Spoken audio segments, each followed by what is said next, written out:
তিতা করলা এমন একটা সবজি যেটা কিনা পুষ্টিগুণে ভরপুর, কিন্তু তিতাতে ভরা, যার কারণে অনেকেই খায় না। কেমন হয় যদি তিতা করলাতে তিতাই না থাকে?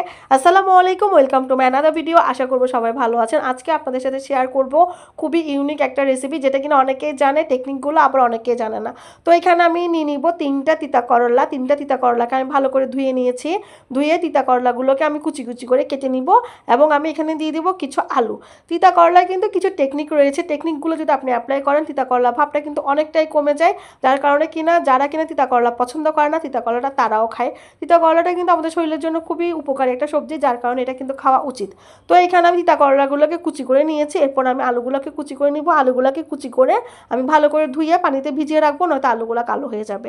তো এখানে আমি তিতা করলাতে আমি কিছু জিনিস অ্যাড করব, সেটা হচ্ছে যে লবণ। লবণটা অবশ্যই দিবেন। লবণটা দিয়ে যদি কিছুক্ষণ আপনি মাখিয়ে রাখেন ভালো করে কচলিয়ে, এটা কিন্তু আপনার রস ছেড়ে দেয়। রসটা যখন আমার তিতা করলা থেকে বের হয়ে যাবে, তখন কিন্তু তিতাটা কিন্তু অনেকটাই কমে যাবে। এটা কিনা যারা তিতা করলা পছন্দ করে না, শুধুমাত্র তাদের ক্ষেত্রে অ্যাপ্লাই করবেন। যারা কিনা নর্মালি তিতা করলা পছন্দ করে, তাদের জন্য কিন্তু এটা কোনো প্রয়োজন নেই। নর্মালি কিন্তু আমরা তিতা করলাটা প্রথমে ধুয়ে ভাজি করলেই হবে। তো এরপর আমার তিতা করলাগুলোর থেকে রসটা বেরিয়ে গেছে। তো এটাকে আমি ভালো করে ধুয়ে নিব। ধুয়ে এটাকে আমি একটা ছাঁকনির মাধ্যমে নিব। নিয়ে আমি আলুগুলোকে আমি তিতা করলার সাথে মিক্স করে দিব। এরপর এখানে আমি দিয়ে দিব বেশি করে কাঁচামরিচ। যারা কিনা ঝাল পছন্দ করেন, অবশ্যই কাঁচামরিচটা দেওয়ার চেষ্টা করবেন। এতে করে কিন্তু তিতা ভাবটা অনেকটাই কমে, আর খেতে কিন্তু খুবই মজা লাগে। এটা কিন্তু সাদা ভাত অথবা রুটির সাথে খেতে ভীষণ মজা লাগে। তো একটা সাইডে রেখে দিব। তিতা করলাটাকে আমি অপর পাশে ফ্রাই প্যানে পরিমাণ মতো তেল দিব বেশি করে, দিয়ে আমি অনেকগুলো পেঁয়াজ দিব। তিতা ভাবটা কাটার মেন একটা পার্ট হচ্ছে যে আপনার পেঁয়াজ। বেশি করে পেঁয়াজ দিলেও কিন্তু তিতা ভাবটা অনেকটা কমে যায়। তো পেঁয়াজটা যখন একটু বাদামি হবে, আমি দিয়ে দিব তিতা করলাগুলো।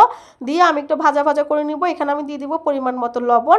লবণটা দিয়ে জাস্ট আমি চুলার আঁচটা একটু কমিয়ে দিয়ে এটাকে ভাজা ভাজা করলে হয়ে যাবে আমার তিতা করলা।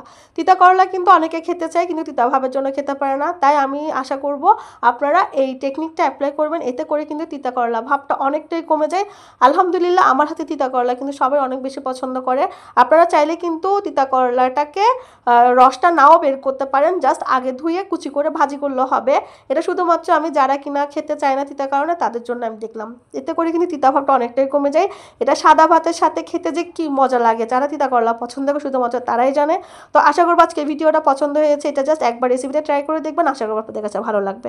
তো ভিডিওটা কেমন হয়েছে অবশ্যই জানাবেন, এবং ভালো থাকবেন, আমাকে ভালোবাসা দিবেন। আসসালামু আলাইকুম।